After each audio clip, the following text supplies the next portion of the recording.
Would you now please help us welcome our speaker for this evening, Rick C. from Steel on Steel in Swansea, Massachusetts.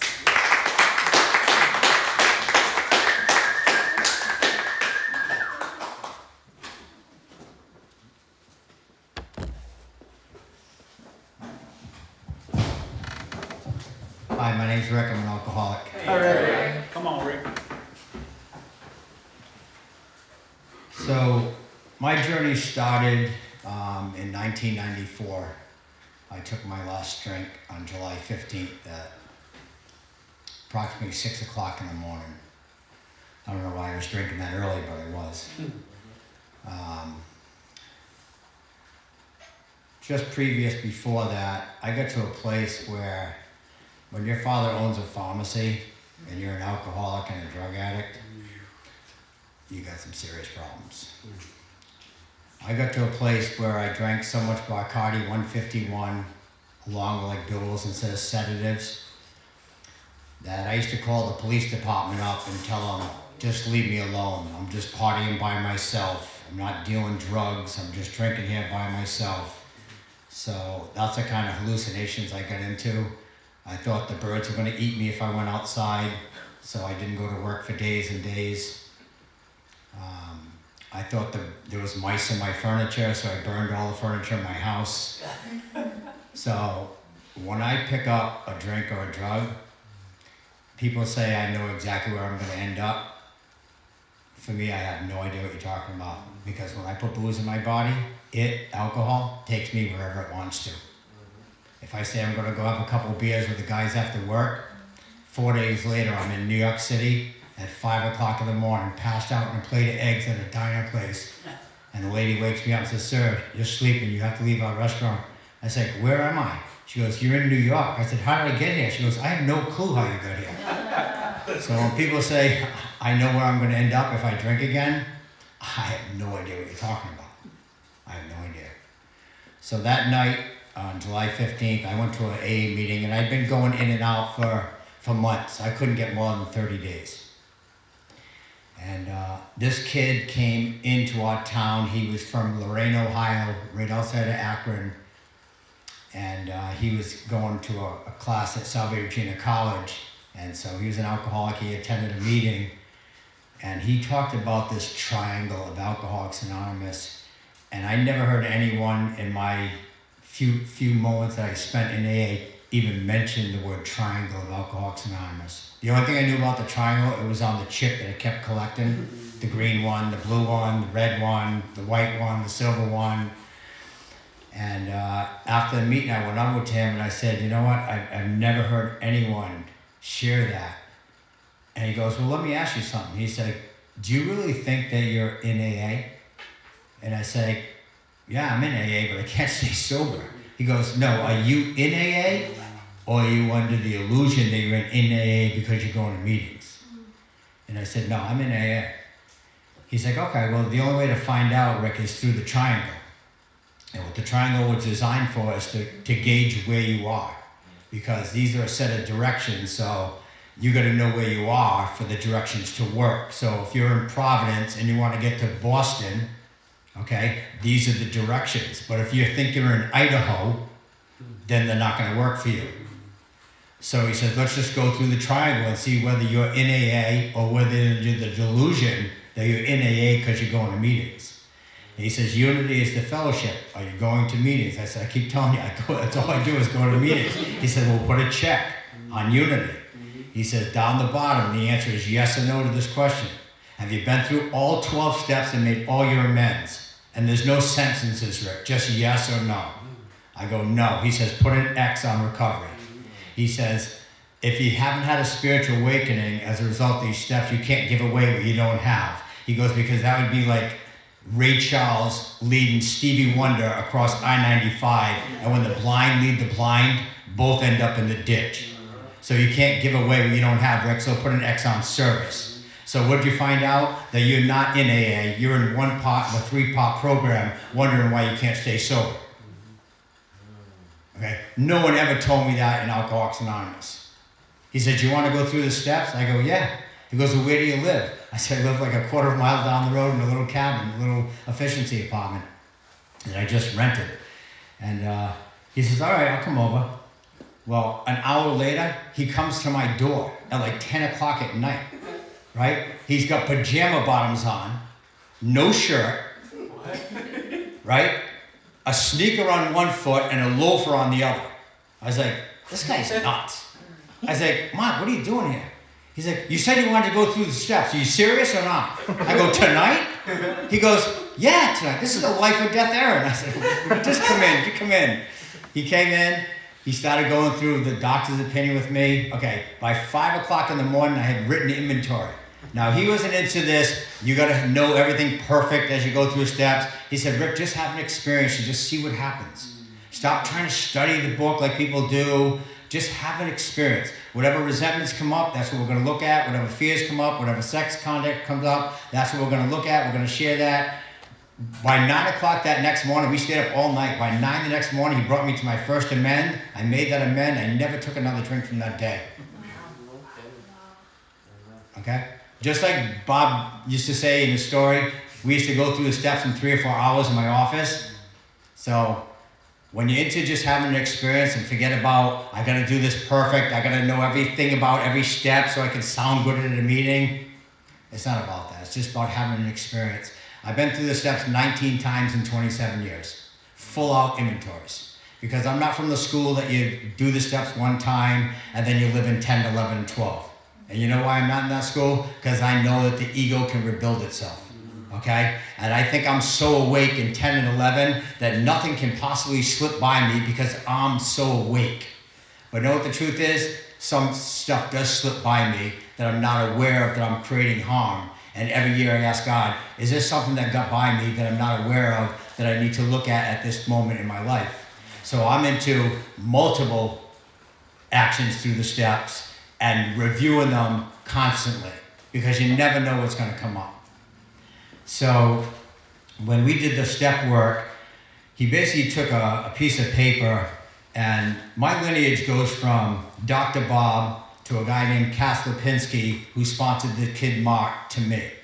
So when I went through the steps, there was no watered down message like hold on, let go, think it through, don't drink if your butt falls off. It was like, this is how we did it, Rick. We've all had the same basic experience. We all experienced power that we've never had before in our lives. And it rearranged the way we thought about the world and its people. And he took a piece of paper and he put a T. And you know that on page 43, I believe it says that we made a distinction between the alcoholic and the non-alcoholic. He said, okay, we're gonna put alcoholic on this side of the T. So if I drew a T like this, he put alcoholic, non-alcoholic. He says, okay, Rick, you know how they say, come into a meeting and identify with the speaker? So I'd always identify, okay? Well, I became like a stripper and a prostitute. So if you didn't tell me you were a stripper or a prostitute, I'm like, well, I'm not like him. Another guy goes, well, I had a blackout. And I go, well, I didn't have a blackout. All right, another guy says, well, every time I drink, I get arrested. I was like, I've never been arrested in my life. So every time I tried to identify, I was just separating myself because I wasn't like the people that were sharing. So he said, Rick, what you need to find out is what connects you to people in the Fellowship of Alcoholics Anonymous. Okay? Well, your ego, when you come into the room, wants you to be different and special than other people in the room, to keep you separate and confused.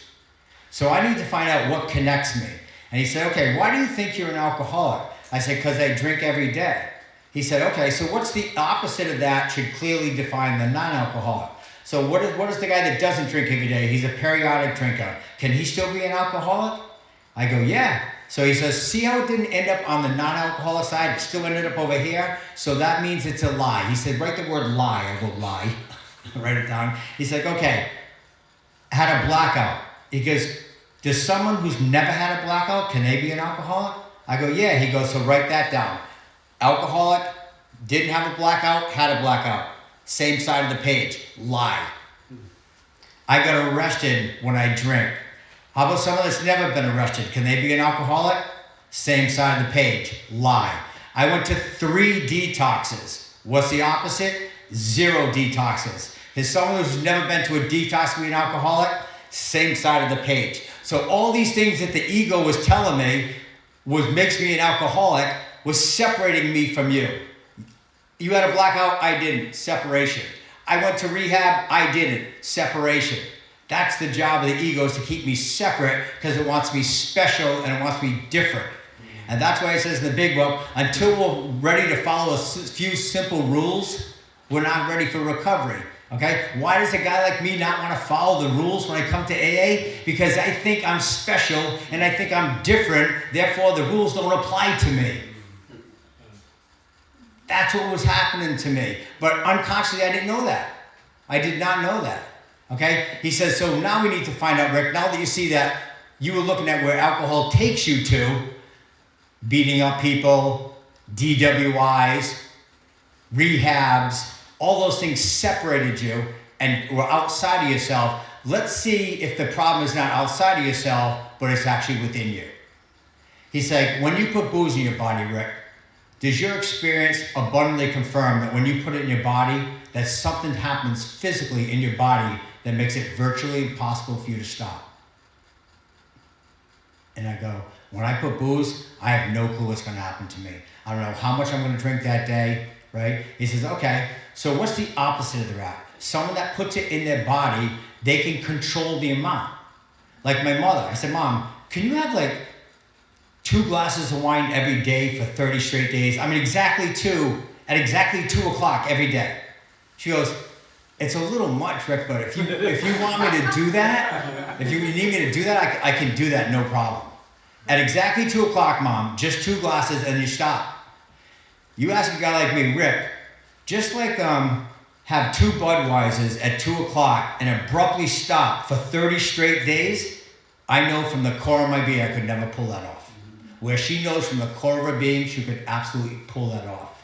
See, because she's a non-alcoholic, so when she puts booze in her body, she does not have this physical allergy.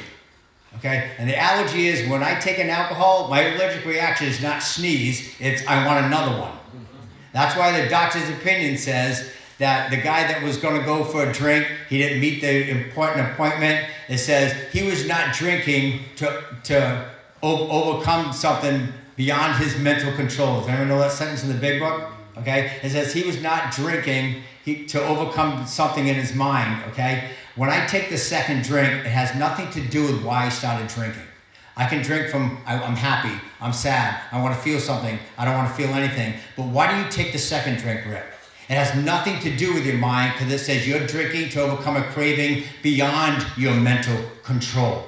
So it has nothing to do with what's going on in my mind, that second drink. It's because once I put the first drink in my body, now I've set off that craving. And that craving wants more. And he said, the only other reason that anyone is an alcoholic in Alcoholics Anonymous is because when it's not in your body, Rick, and you're all cleaned up from the rehabs, okay, you cannot keep yourself away from a drink, left to your own devices. And I said, what do you mean by that? He said, well, let's look at what you've tried. Did you try falling in love? Drank. Change of environment? Drank. Warning from a doctor? Drank. Threat from a judge? Drank. Hang around with spiritual people? Drank. Did tons of meetings? Drank. So these are all the things that I'm going to do to keep myself sober. And I drank. He said, because there's nothing that I can do or any other human being can do to prevent my next relapse. And here's the crazy thing about rehabs. They teach people how to have relapse prevention. Just think about that. The whole premise of step 1 is, I can't prevent my next relapse, but you're going to teach me how to prevent my next relapse when I'm beyond that in my life. Does that make any sense? No. So he says, when I listed all these things down, he says, drank, drank, drank, drank, right? He comes down to, now you understand why the big book says you have 2 alternatives, because once you've seen that there's nothing that you can do to keep yourself sober, you're left to 2 alternatives. Go to the bitter end, blotting out the consciousness of your intolerable situation as best you can, and the other one is to accept spiritual help. Why do I accept spiritual help? Because there's nothing that I can do to prevent that drink again. And if I don't accept spiritual help, I'm doomed. He says, now someone that can keep themselves away, like people that they drink more than me, more than all of us put together, and they fall in love, they never drink again. But they drank more than me because they can stay sober on a sufficient reason. Or they fall in love, or they get the right job finally, and they never drink again, and they use more than all of us put together. Okay? So that tells me that those are the two people. The guy that can't keep him sober on a sufficient reason, and the one that can, the opposite, he can do that. He's not an alcoholic. He can control it like my mother and their body. They can stay sober on a sufficient reason. That's not me. So I have this physical allergy and this mental obsession. So far I've seen I have a twofold disease. He said, Rick, here's the bad news though. Not only are you physically powerless, are you mentally powerless, but you can't fix yourself spiritually. I said, what do you mean by that? He says, right here, let me read this to you. If a mere code of morals or a better philosophy was sufficient to overcome alcoholism, many of us were recovered a long time ago.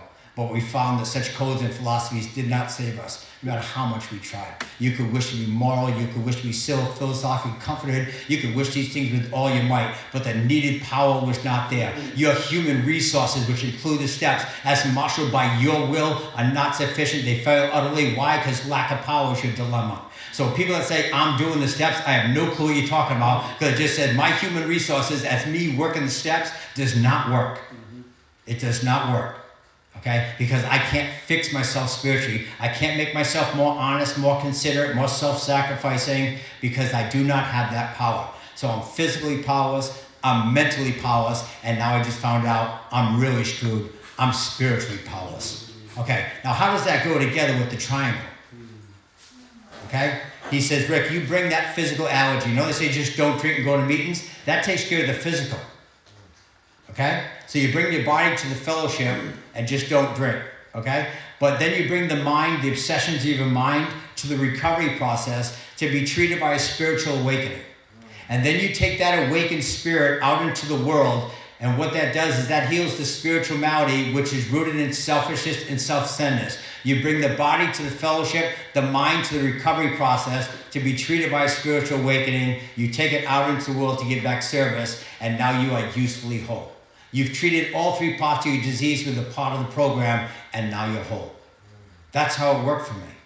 Okay? But I had to get a clear understanding of what the problem is. Why do you think they spend more than half the pages? If I broke that book open to you up to page 163, 2/3 of that book is on step 1. 2/3 of the program of recovery is on step 1. Why? Because they know that you are building a spiritual structure. And if your structure and your foundation of your 90-story building is built on sand, you know what they say?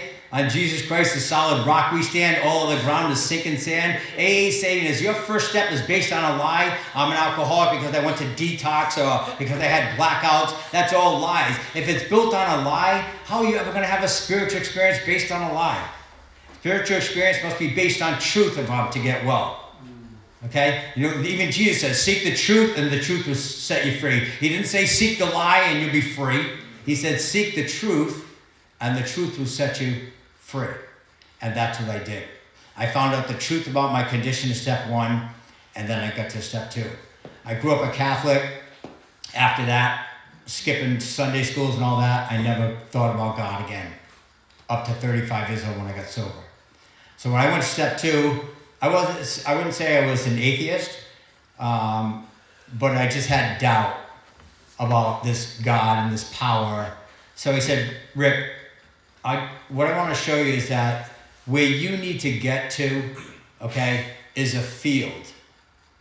And you can call the field whatever you want, but you need to get to that field.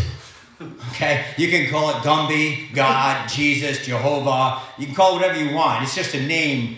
And the field can be called anything because it is everything. You can pick a light bulb, a tree, nature. It doesn't matter because everything, if God is in everything, then he's not the light bulb and he's not nature. And he said, so God is everything. So just pick whatever you want. Pick any name because the power that you're seeking is beyond names. He's beyond a name. He's beyond form. He's beyond time. That field that you need to get to is what's going to change your life. If you don't get to that field, and you know what that field is? It says the bridge of reason can only bring us so far. You read that in the We Agnostics? The bridge of reason can only bring you so far, but it will not bring you to the desired shore. Okay? You know what the bridge of reason is? My mind. In other words, if I don't get to a place beyond my mind, I will never recover from addiction. Because the field that's beyond the mind is called love. And that field will change everything in your life. But if I just stay in my mind, how can a sick mind fix a sick mind? So I got to find a field, whatever you want to call that field, that's above or around the mind. That's the field I need to get to. Okay, that's what AA was designed for, is to find this vital sixth sense, not the five senses of the body and the mind. So when I got to step 2, he said most people, Rick, will tell you that you should find out where you believe a little bit so that you can get more faith. He says, we're not going to do that. We're going to find out where you don't believe so that you can come to believe. So I wrote about all my doubts about God. Why would he allow kids to starve in Africa? Why is there genocide over here? What kind of God would allow this over there? He said, Rick, is it possible that the way you see the world is based on your state of consciousness at this moment and how you're actually viewing God? So he said, right now, we're in a state called shame and guilt, probably, like most people in NTA. When you're in shame and guilt, do you think you view God as a loving God? No. You think he is vindictive, punishing, and denying and uncaring. Okay? Who the hell is going to turn their will and their life over to a God who's vindictive, punitive, and uncaring? Not me. But when I view God at those low states of consciousness, that's how I see him. So I need to raise my conscious level so I can see him that when people talk about God is love, if I don't raise my conscious level, how am I ever going to experience that God is love? I'm still experiencing God at very low states. So I wrote down those things. I wrote about, he told me to write this, and he wasn't a Bible guy, but I guess in the Old Testament they used to call God I am that I am. I don't know if anyone's ever heard that, but they told Moses I am that I am. He says, so let's write I am down on a piece of paper. I said, I bet you can say to yourself right now, I am depressed, I am lonely, I am frustrated, I am disappointed. Okay? He said, as soon as you, at this point, Rick, add any words to I am, okay, you have viewed God, okay, and broken every single commandment. I said, what do you mean? He said, when you say that God is just not I am, and you say I am disappointed, okay, you've used his name in vain, because I am, not I am disappointed. You bid false witness to your neighbor. You put other idols before him. You understand what it works now, Rick? The God that you worship is the one that's speaking to you. And when you say I am disappointed, there's a whole bunch of belief systems that come around I am disappointed. I'm so disappointed. Oh my God, I'm not going to get that job. Oh my God, what if I don't get that job? How am I going to pay rent? And so the God that we worship is the one that we hear from. So he started to show me all these different false gods I was believing in, okay, by that I am process, okay? So I did a lot of spiritual work like that in step 2, and I could go on and on in step 2. It's probably like my favorite step.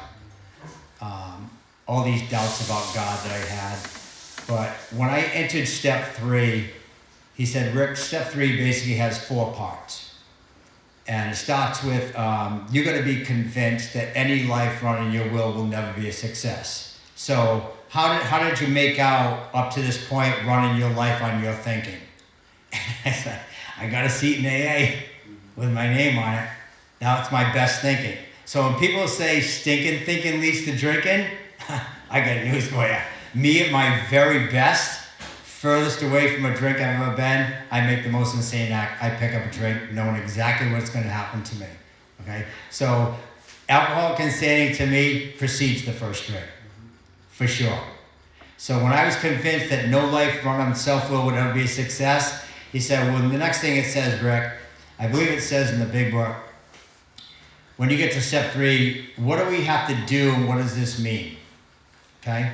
So what do we mean by that is that you got to be convinced that any life run on self-will will never be a success. And I was convinced of that. I said, well, what else do they mean? He goes, that God's going to be the director, that you're going to be the child, he's going to be the father. Okay? He's going to be the principal and you're going to be the agent.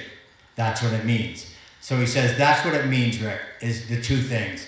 You got to be convinced that life run on your will will never be a success. And what it means is God now is going to be the director.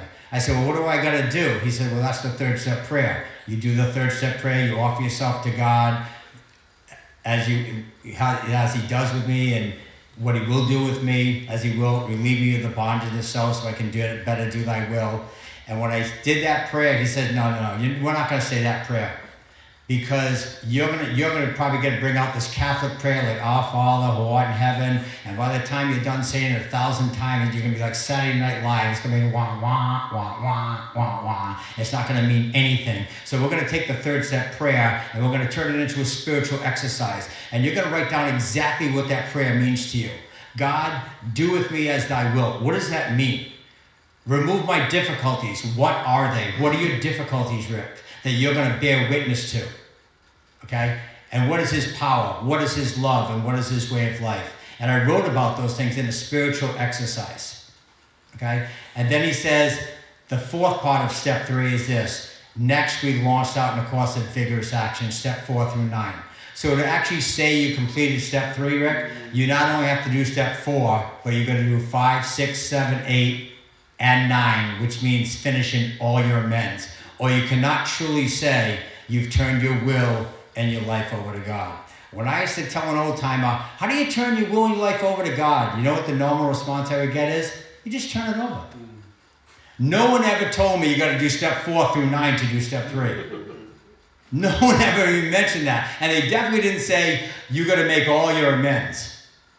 Okay, and people say, well, it's impossible to make all your amends, Rick. That's like taking a pillow on the top of the Empire State Building and shaking it and think you're going to go find all the feathers. And I go, yeah, but how about if you're in touch with that created the feathers and the pillow? You think you can find them then? And I found every single person I resented in my life that I had resentment at.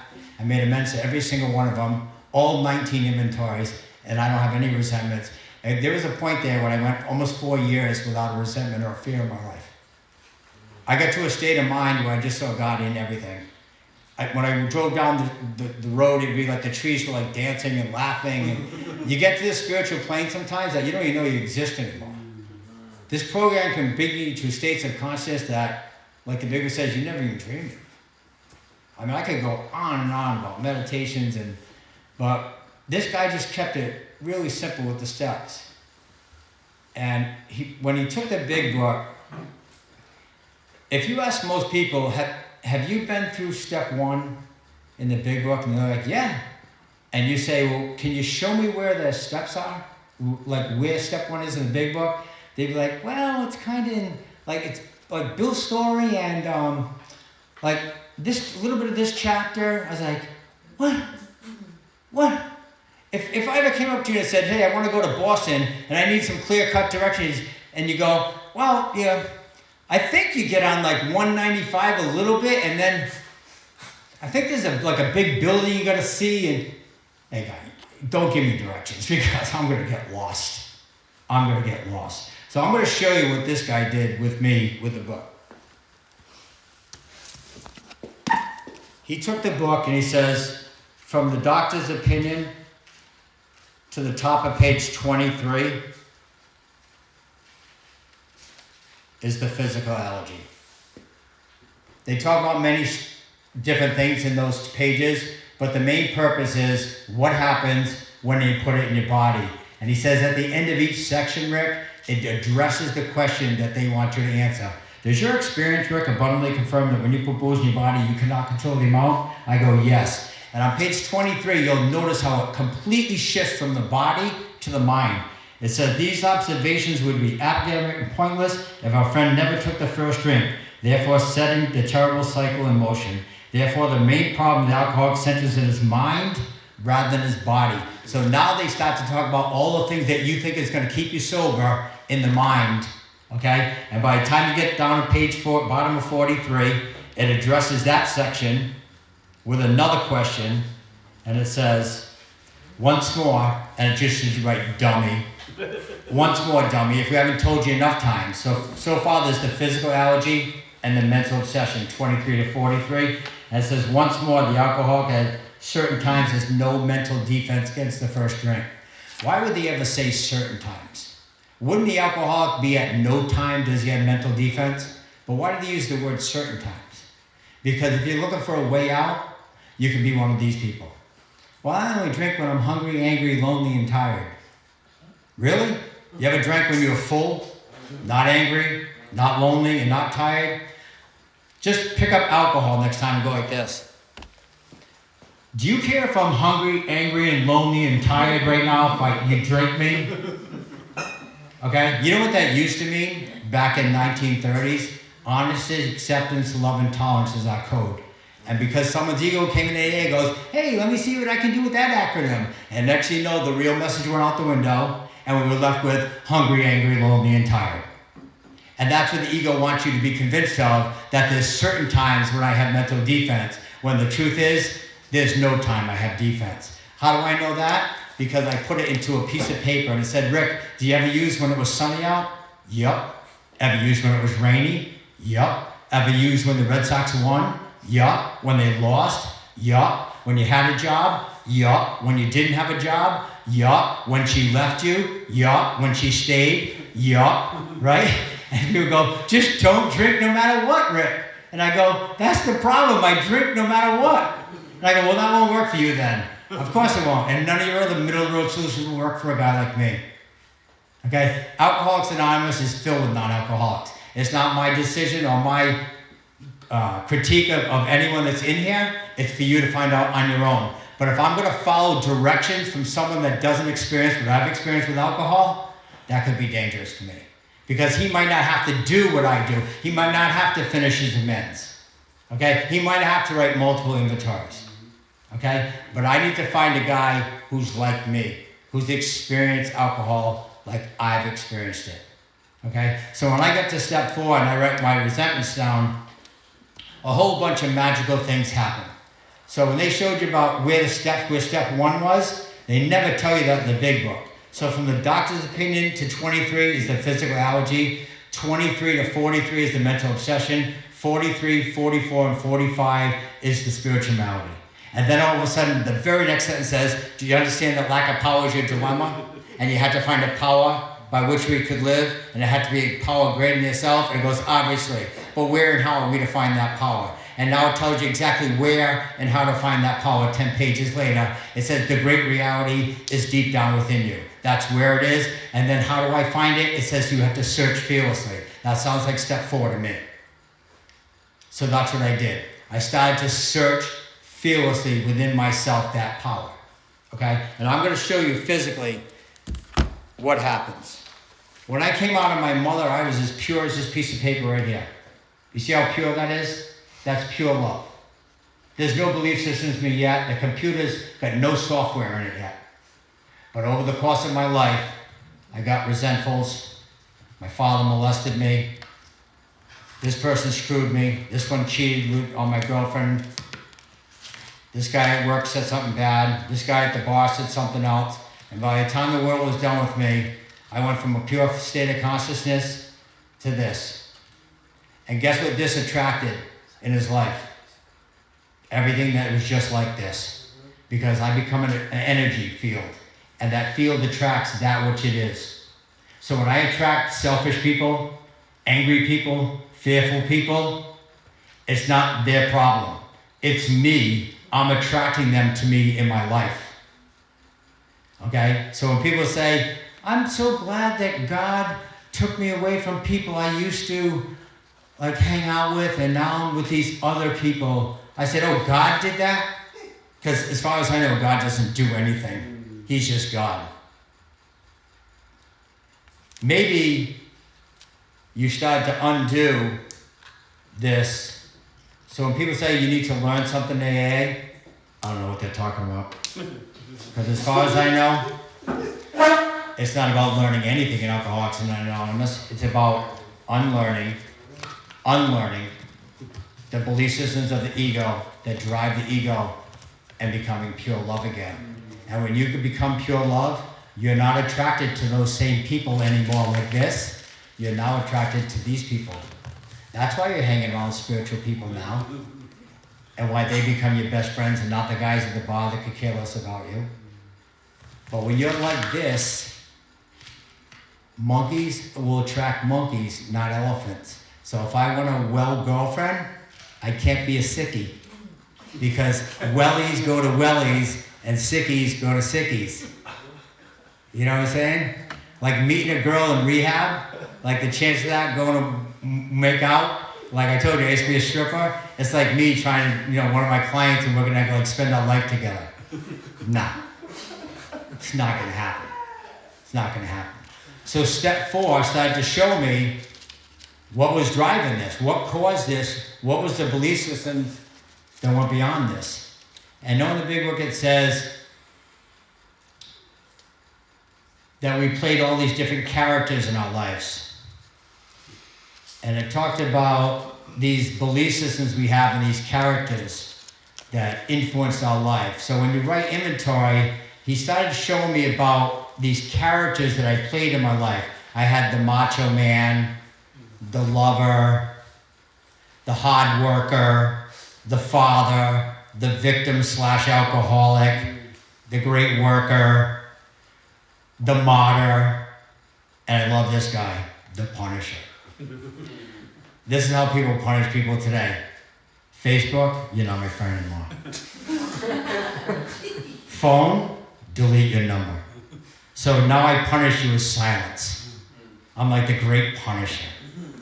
I just want you to know what it's like to not have me in your life. And they're probably saying, thank God. Thank God. Okay, I used to have this lover character in me. I just like look at the girls, I'm 63 now, but I was young, I look at the girls, and I was a big bodybuilder on steroids, all jacked up. And I used to look at the girls like, hey honey, listen, once you've tasted the water of my Nile, there should be no other. That's the kind of ego I came in here with. You know what I mean? If I see a line at a bar, I just walk right to the front. And I go, come on in, big guy. Right? And someone goes, hey buddy, there's a line here. I go, yeah, that's for you, not for me. I go to the front with no questions. And you don't even question why I go to the front. That's the kind of ego I came in here with. You know what I mean? So what the steps showed me is I played all these characters in my life.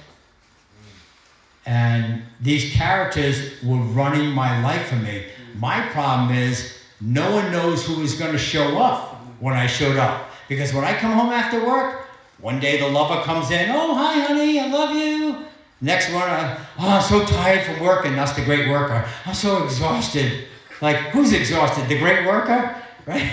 Right? And it's only, with me and my wife, it was only when the lover met the lover that anything happened in the bed. Because if the great worker is ready to go to work and she's in the lover character, he's like, I gotta go to work. I don't have time for love. She's like, no, you don't love me. You don't make love to me. So it's like all these characters going back and forth. It was like a control game. I thought it was love, and all it was control. It was a sentimental attachment to women with emotionality and sentimentality, okay? And at the end of every single relationship, one of us would say, I'm not in love with you anymore. And you know what I found out? I was never in love with you. I just had a sentimental attachment to you with a lot of emotions, with control going back and forth. And when you do what I say, and you do what I say, then we'll be good. That's just control. That has nothing to do with love. Love is a state of being. It just is. I don't have to do or say anything. I can be quiet in my house. My wife knows from the core of being I love her. When you come to my house and there's like dishes piled to the top, I don't have this belief system like a guy says, well, women do dishes and guys cut the lawn. This is how we work in the spiritual realm. Who's ever got the energy does the dishes. And if none of us have the energy, we do what they do down south. We go, the dishes are just going to stay right there. That's it. That's how I work in the sexual inventory, is all these belief systems that I found were just driven by characters. Self manifested in various ways is what had defeated us, and we had to consider all these characters common manifestations. You know what the common manifestation of all these characters is? Resentment. That is why it's the number one offender. It blocks me from the sunlight of the spirit, and the insanity of alcohol returns again, and I drink again. I'm just going to end with this because I could talk for 100 hours. okay? The reason I kept relapsing is because of one simple reason. Lack of power. No other reason. You can come up with any excuse the ego wants you to believe, but it's lack of power. What has to happen? If the booze isn't in my body for 7 days, I'm physically cleared, am I not? So doesn't the mental obsession have to happen first? I have to have this obsession, then I put it into my body, and now the craving starts. Okay? But is the mental obsession coming from my mind? Because if you look up the word obsession, it says of the mind. But I found out on one sentence of the big book, it says, these guys drank with no thought at all. So that told me that the obsession's not coming from my mind. It's coming from a place beyond the mind called the spirituality deep inside myself. And when the spirituality goes untreated with unfinished amends, it doesn't care if I got all my ducks in a row, whether they're all falling down, what my emotional state is that day, or what the circumstances are in my life. When the spirituality goes untreated, okay, on a beautiful day without a cloud on the horizon like the big book, all of a sudden this thought will come and go, hey, how about a drink today, Rick? Okay? So the only way that's not going to happen in my life is that if I treat the spirituality, all those resentments, the fears, the self-respects, the mental obsession can never happen again, and I'll never put the drink back in my body, and I will remain usefully whole. You know what I'm saying? I mean, like, I could go on and on about meditation stuff. So if anyone has any questions later about meditations I do, I've been doing this a long time, but I'm just as enthusiastic as I was 27 years ago.